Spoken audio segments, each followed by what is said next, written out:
282 জন sub registrar নিয়ম বহির্ভূতভাবে বদলি করে শতাধিক কোটি টাকা ঘুষ বাণিজ্য করেছে। আমরা বিশ্বাস করতে চাই আসিফ নজরুল সাহেব এই দুর্নীতির সাথে যুক্ত নয়। লাইব্রেরিয়ান পর্যন্ত এই পোস্টিং বাণিজ্য, অনুরোধ বাণিজ্য, নির্দেশ বাণিজ্য, এই সাবেক উপদেষ্টা আসিফ নজরুল এবং তার পিএস শামসুদ্দিন মাসুম মাইক্রোফোন দিতে গেছিল এর দুর্নীতির অনুসন্ধান চেয়ে দুর্নীতি দমন কমিশনের চেয়ারম্যান এবং কমিশনার অনুসন্ধান বরাবর একটি আবেদন করেছি। একটি পত্রিকায় প্রকাশিত হয়েছে। অক্টোবর 2024 থেকে এপ্রিল 2025 পর্যন্ত 8 মাসে 282 জন সাব রেজিস্ট্রার নিয়ম বহির্ভূতভাবে বদলি করে শতাধিক কোটি টাকা ঘুষ বাণিজ্য করেছে। এবং কখনো কখনো এমন হয়েছে 3 মাসের মাথায়, এমনকি 3 দিনের মাথায়ও এ গ্রেডেরটা সি গ্রেডে, বি গ্রেডের সি গ্রেড অথবা সি গ্রেডের যে সাব রেজিস্ট্রার তাদেরকে এ গ্রেডে, অর্থাৎ কোনো নিয়ম নীতির তোয়াক্কা করা হয়নি। এছাড়াও এই শামসুদ্দিন মাসুমের দুর্নীতি তত্ত্বাবধায়ক সরকারের সময় ছড়িয়ে পড়ছে। এটা ওপেন সিক্রেট, সবাই জানে যে কোথায় কোথায় সে দুর্নীতি করেছে।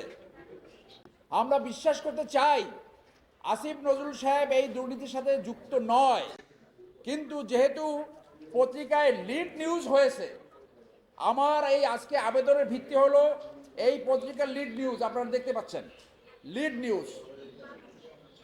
এই লিড নিউজে যেহেতু তার নাম আসছে, আমি আশা করব উনি একজন শিক্ষক মানুষ, উনি এই অনুসন্ধান ফেস করে উনি জাতির সামনে দেখাবেন উনি কোনো দুর্নীতি করেননি।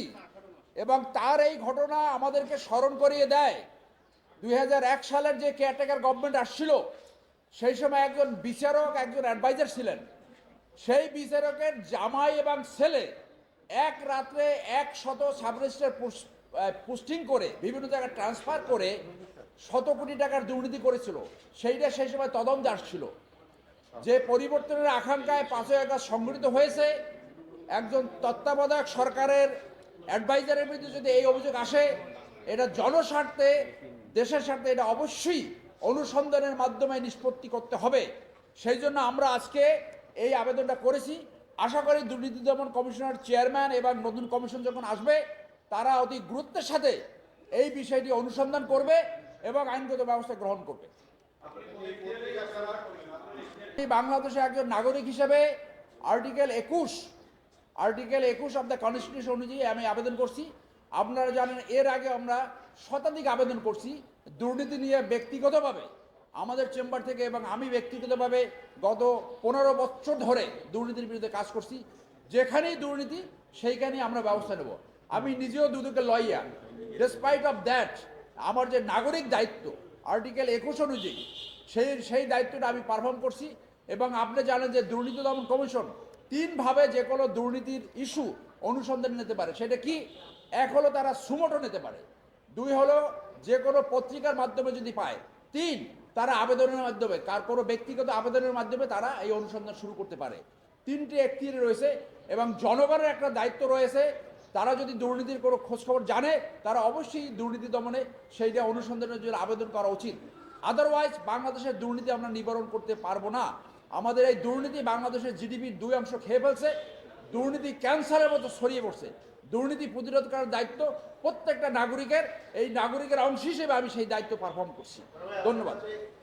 এবং দুর্নীতি দমনই হইল আমাদের বিধিবদ্ধ সংস্থা, এটাকে অনুসন্ধান করা।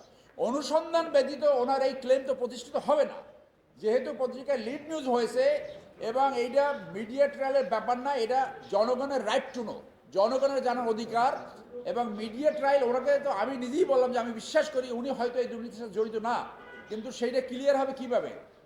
একমাত্র দুর্নীতি দমন কমিশনের অনুসন্ধান শেষে আমরা উনি ক্লেম করতে পারবে উনি এই দুর্নীতির সাথে জড়িত কিনা।